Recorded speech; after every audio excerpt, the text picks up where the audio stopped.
Hi hello నమస్తే welcome to my channel Telugu సందడి. ఈరోజు ఎపిసోడ్లో భాగంగా హెన్నా పౌడర్ని బీట్రూట్ పౌడర్తో కలిపి ఎలా వాడచ్చు, దానివల్ల ఉపయోగాలు ఏంటనేది క్లియర్గా ఈ వీడియోలో అయితే తెలుసుకుందాము. హెన్నా పౌడర్ని అయితే మనం రకరకాలుగా వాడడం చూసాం కదా. వైట్ హెయిర్ ఉన్న వాళ్ళైతే కంపల్సరిగా హెన్నా పౌడర్ని డికాషన్తో కానివ్వండి, బీట్రూట్ జ్యూస్తో కానివ్వండి కలపాలన్నమాట. అయితే ఇక్కడ వైట్ హెయిర్ లేకపోయినా సరే బీట్రూట్ డికాషన్ యూస్ చేయటం వల్ల ఉపయోగాలు అయితే ఉంటాయన్నమాట. అంటే తెల్ల జుట్టు లేని వారికి కూడా దీనివల్ల ఉపయోగం అయితే ఉంటుంది.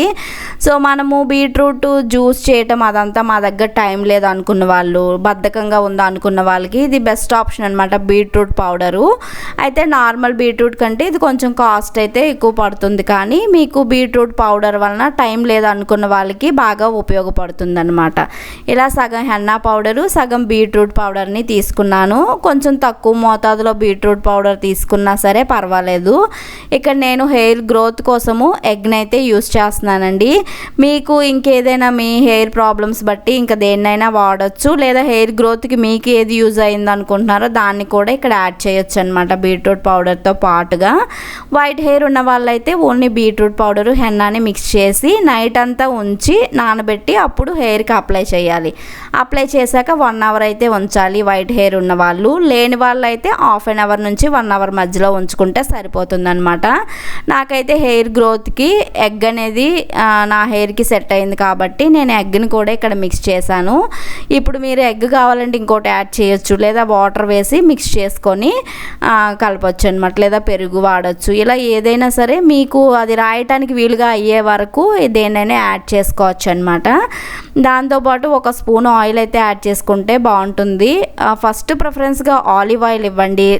నెక్స్ట్ వచ్చేసరికి కోకోనట్ ఆయిల్, లేదు అంటే మీరు ఏ ఆయిల్ అయితే వాడతారో అది. నేను ఇక్కడ ఆల్మండ్ ఆయిల్ యూస్ చేస్తున్నాను కాబట్టి ప్రజెంట్ దాన్నే యాడ్ చేశాను. 1 నుంచి 2 స్పూన్లు యాడ్ చేసుకుంటే సరిపోతుందన్నమాట.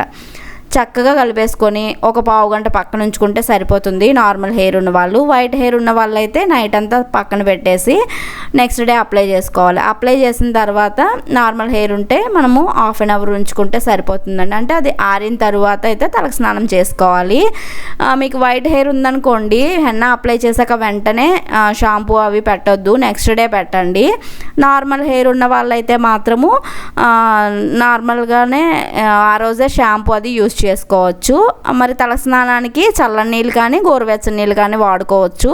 కుంకుడుకాయలు కానీ మీరు రెగ్యులర్గా ఏ షాంపూ వాడతారో దాన్నైనా వాడచ్చు. ఇంకేమైనా డౌట్స్ ఉంటే కామెంట్ సెక్షన్లో అడిగేసేయండి. ఈ వీడియోని అయితే లైక్ చేసేయండి. మన ఛానల్ ఫస్ట్ టైం చూస్తున్న వాళ్ళు సబ్స్క్రైబ్ చేసేయండి. Thank you so much for watching. నమస్తే.